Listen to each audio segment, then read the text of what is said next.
Olá, muito boa tarde para você que nos acompanha aqui pelo Notícias Agrícolas. Está começando o nosso boletim de mercado, acompanhando e entendendo o que aconteceu lá na Bolsa de Chicago e também com as negociações aqui no Brasil, principalmente a soja.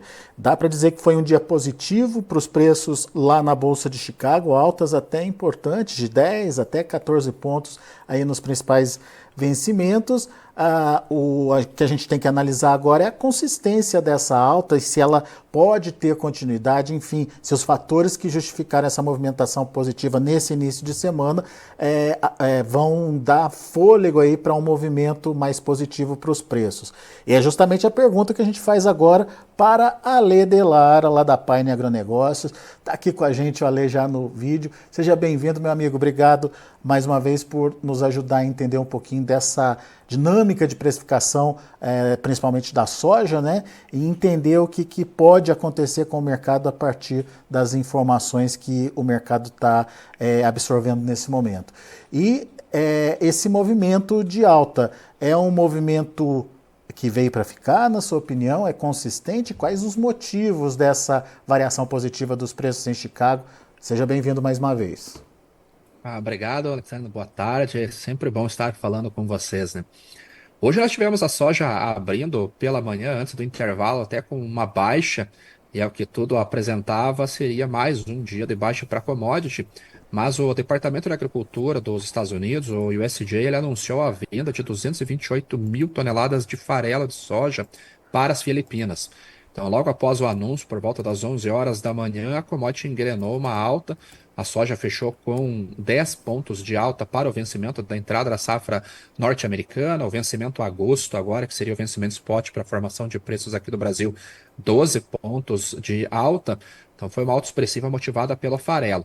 E o dólar DX, que é o dólar negociado no mercado internacional contra a cesta de moedas de países fortes, também é uma queda de quase 0,3%, e a gente já sabe que dólar para baixo deixa as commodities negociadas na moeda norte-americana mais barata. Isso favorece a cotação dos derivativos na bolsa e foi o que acabou ajudando para a alta da commodity lá nos Estados Unidos. Agora, Ale, vamos entender então esses dois fundamentos, né, e qual o impacto que isso tem para novas precificações. No caso do farelo de soja, está explicado, houve uma compra dos Estados Unidos, mas a motivação dessa compra justifica uma continuidade, justifica uma tendência de alta, pelo menos no curto prazo, para o farelo? Se nós olhamos os fundamentos, Alexander, ainda não justifica uma alta estrutural.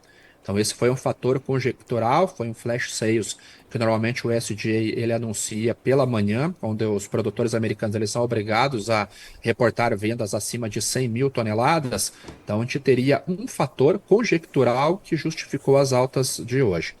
A gente não tem um cenário baixista para o farelo de curtíssimo prazo, porque a Argentina está segurando as vendas, o produtor lá prefere ter o estoque em dólar e não colocar a oferta no mercado, então está aguardando o presidente argentino Javier Milei anunciar o dólar soja para ele voltar a vender, e aí nós poderemos ver um crescimento da oferta, que seria um fundamento baixista logo após esse anúncio, então vamos colocar para o médio prazo, e no longo prazo a gente teria um cenário baixista devido à boa expectativa de oferta nos Estados Unidos.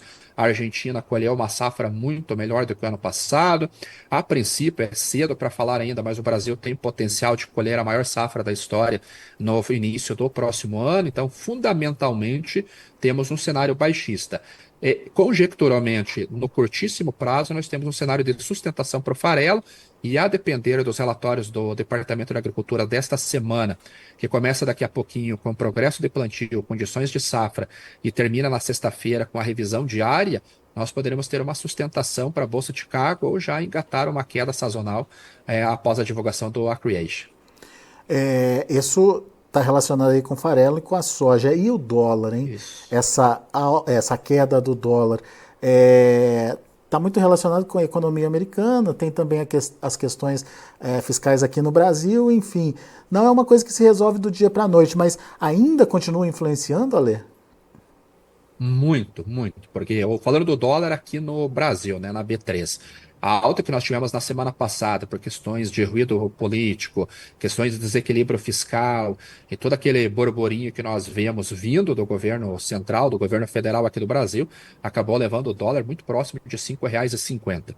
Isso acaba aumentando a competitividade aqui do Brasil e para o produtor rural, para o vendedor dessa soja, é um cenário positivo, porque como o preço é formado por uma composição de Bolsa de Chicago, prêmio de exportação e taxa de câmbio, uma taxa elevada favorece a formação de preços aqui no Brasil.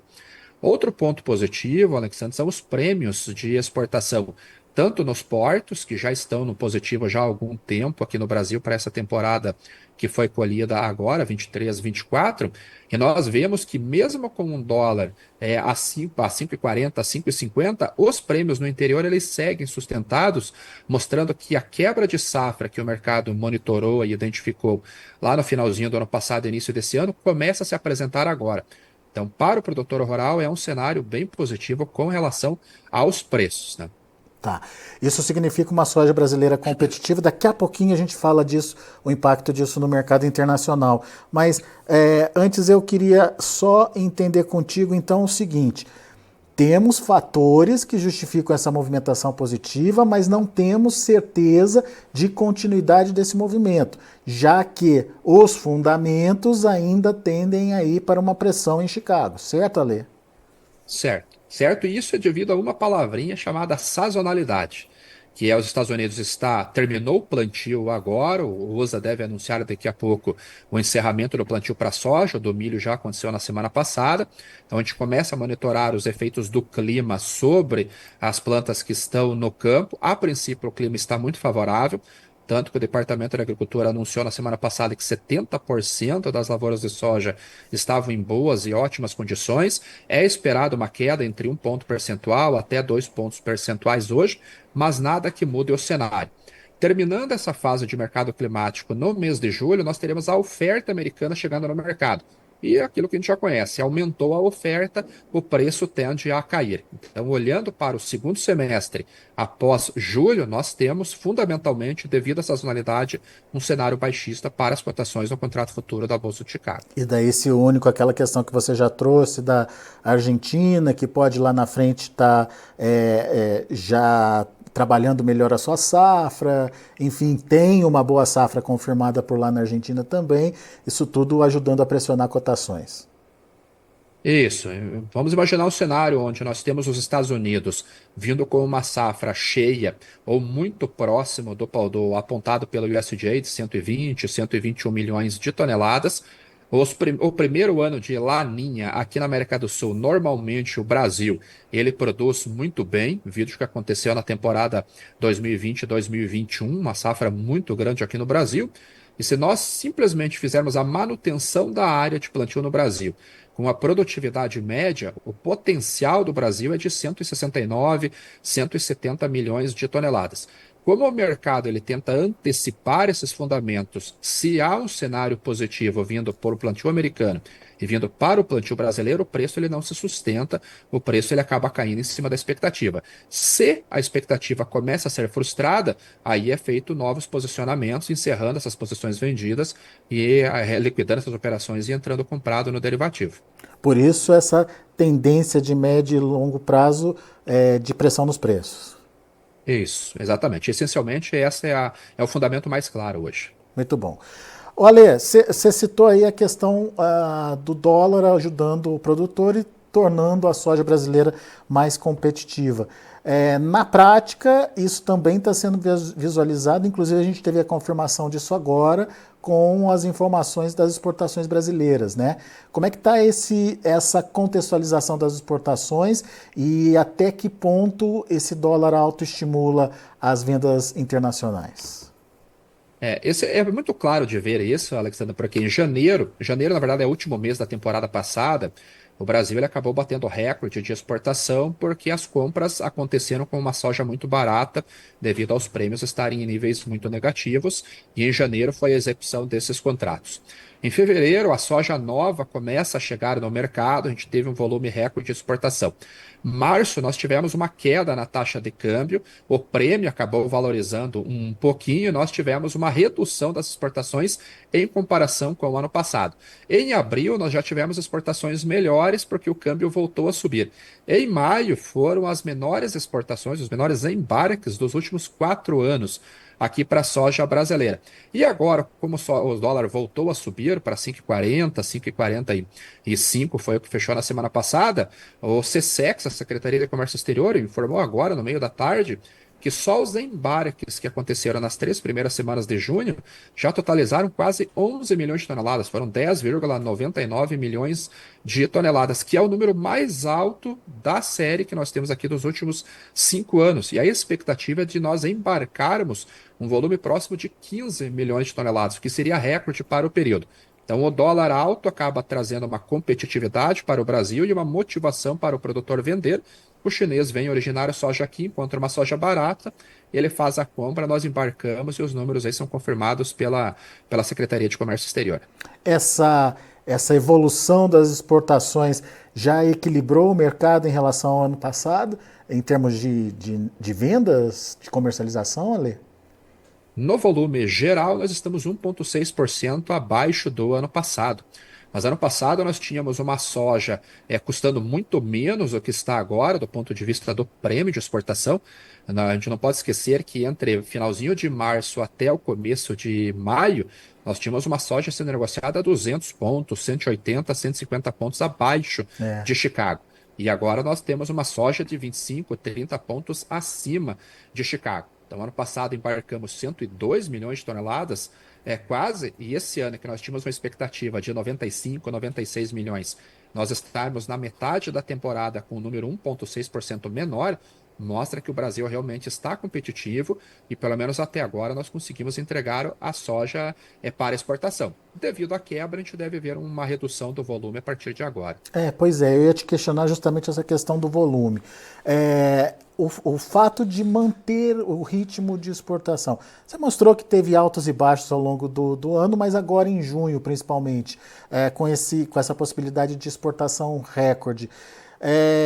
Não complica um pouquinho essa expectativa de menor oferta de soja do Brasil? Será que a gente teve realmente um problema ou vai ter um problema de menor oferta, Ale? Sim, nós temos uma menor oferta, Alexander, isso é comprovado pelos números de colheita. É que talvez devido à situação que aconteceu no início do plantio lá no Mato Grosso, setembro, começo de outubro, com aquela seca muito grande, um calor muito forte, aqui no sul do Brasil, um excesso de chuvas que inviabilizou o plantio, pelo menos até o começo de novembro.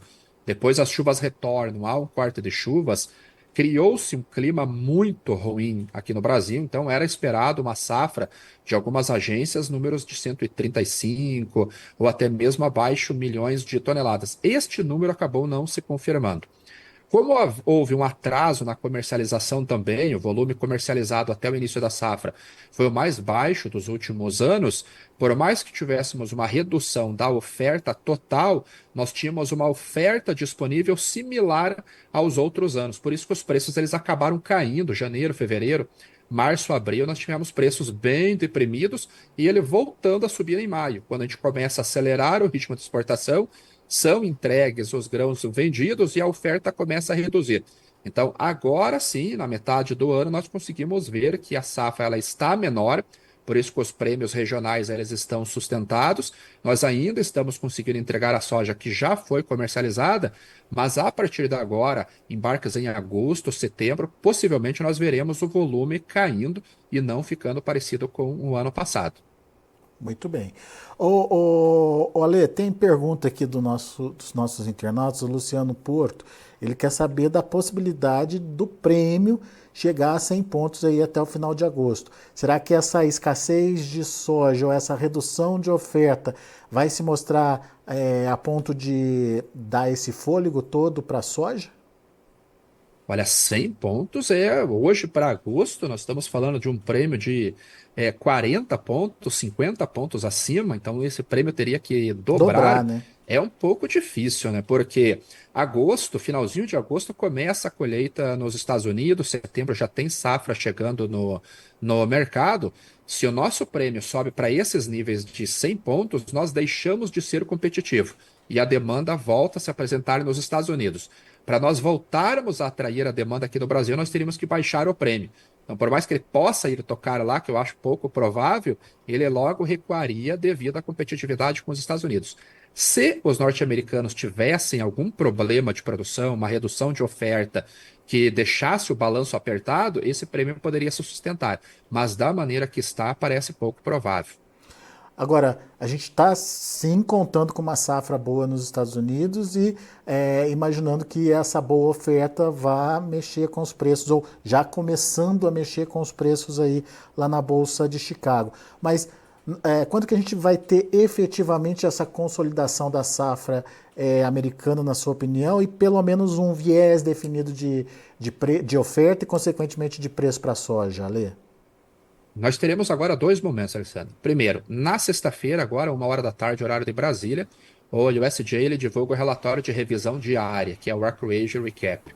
Então, nós veremos se há manutenção da área informada no finalzinho do mês de março, um aumento ou redução desta área. A expectativa geral que eu tenho conversado com o pessoal nos Estados Unidos é que há a chance de haver até um leve aumento na área, porque a janela de plantio ela foi muito boa e o clima para o plantio foi muito bom. Então, esse primeiro passo é a revisão diária. E ali o mercado climático vai se desenvolver até o final do mês de julho. Então, em julho, basicamente, nós já temos a safra dada, poucos fatores poderiam influenciar numa quebra de produção e expressiva já passa a ser improvável. Então, os prêmios já vão começar a trabalhar dentro daquela sazonalidade. Pelo cálculo que nós fizemos aqui na Pioneer, nós tínhamos um alvo na soja americana, olhando a questão de elasticidade, questão de balanço de oferta e demanda histórico, alvo de 11 dólares e 7 centavos.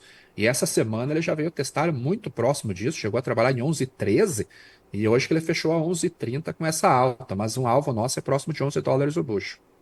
Muito bem. Muito bom, obrigado Luciano Porto pela participação aqui com a gente, pelo chat do YouTube. Aliás, pessoal que está acompanhando a gente pelo YouTube, não se esqueça de fazer sua inscrição no canal oficial do Notícias Agrícolas. Não se esqueça de deixar o seu like, seu joinha aí pra gente e acione o sininho, porque sempre que você aciona o sininho, sempre que tiver um convidado aqui com a gente, você vai ser alertado sobre a presença desse convidado. E hoje o Ale de Lara trouxe informações muito importantes aí, principalmente para você que está na dúvida sobre o comportamento dos preços da soja.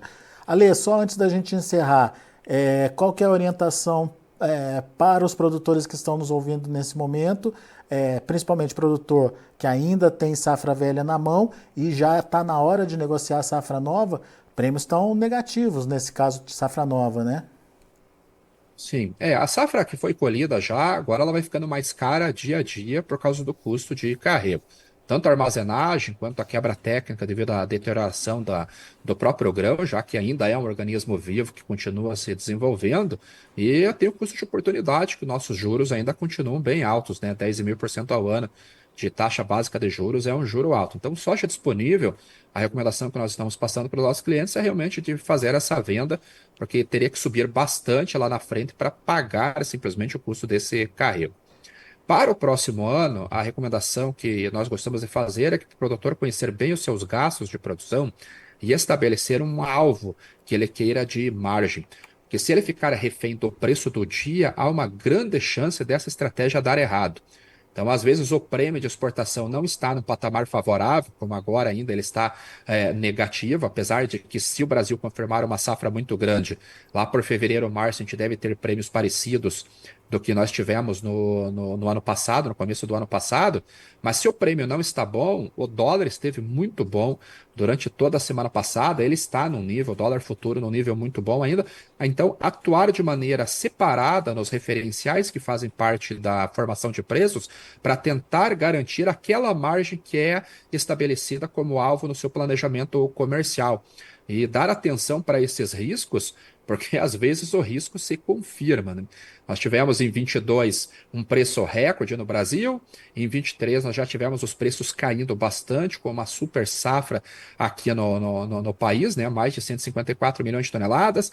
Este ano era esperado uma melhora dos preços devido à quebra de produção e foi ignorado grande parte do risco e os preços acabaram caindo e muitos produtores tiveram que vender no fundo durante o mês de março, mês de abril, para pagamento de custeio. E ano que vem a gente pode ter um cenário parecido. Então, olhar com carinho esse risco, às vezes o risco ele se confirma, e atuar nos referenciais de formação do preço de maneira independente, visando garantir aquela margem que foi estabelecida durante o planejamento comercial, mas para isso eu tenho que conhecer muito bem os gastos de produção. Boa.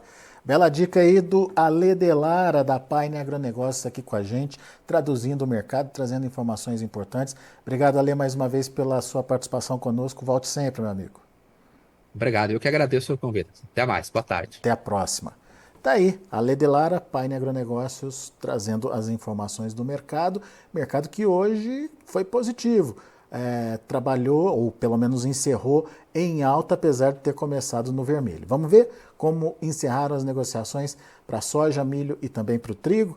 No caso da soja, olha aí, julho, 11 dólares e 75 centos por bushel, 14 pontos mais 75 de elevação. Agosto, 11,60, 13,5 de alta. Setembro, 11,30, 11 pontos de alta. Novembro, 11 dólares e 30 centos também, alta de 10 pontos e meio. Esses são os números da soja.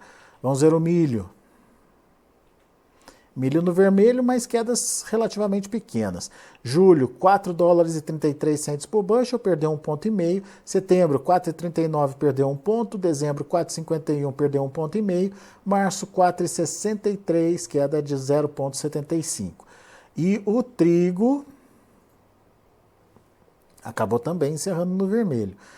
Julho, 5 dólares e 52 centos por bushel, 9 pontos de queda. Setembro, 5,71, 4,75 de baixa. O dezembro caiu 5 pontos e meio, fechou a 5 dólares e 94 centos por bushel. E o março de 2025, 6 dólares e 12 centos por bushel, uma queda de 5 pontos mais 75. São os preços do mercado de grãos lá na Bolsa de Chicago. A gente vai ficando por aqui. Agradeço muito a sua atenção e a sua audiência. Notícias agrícolas, informação agro-relevante e conectada.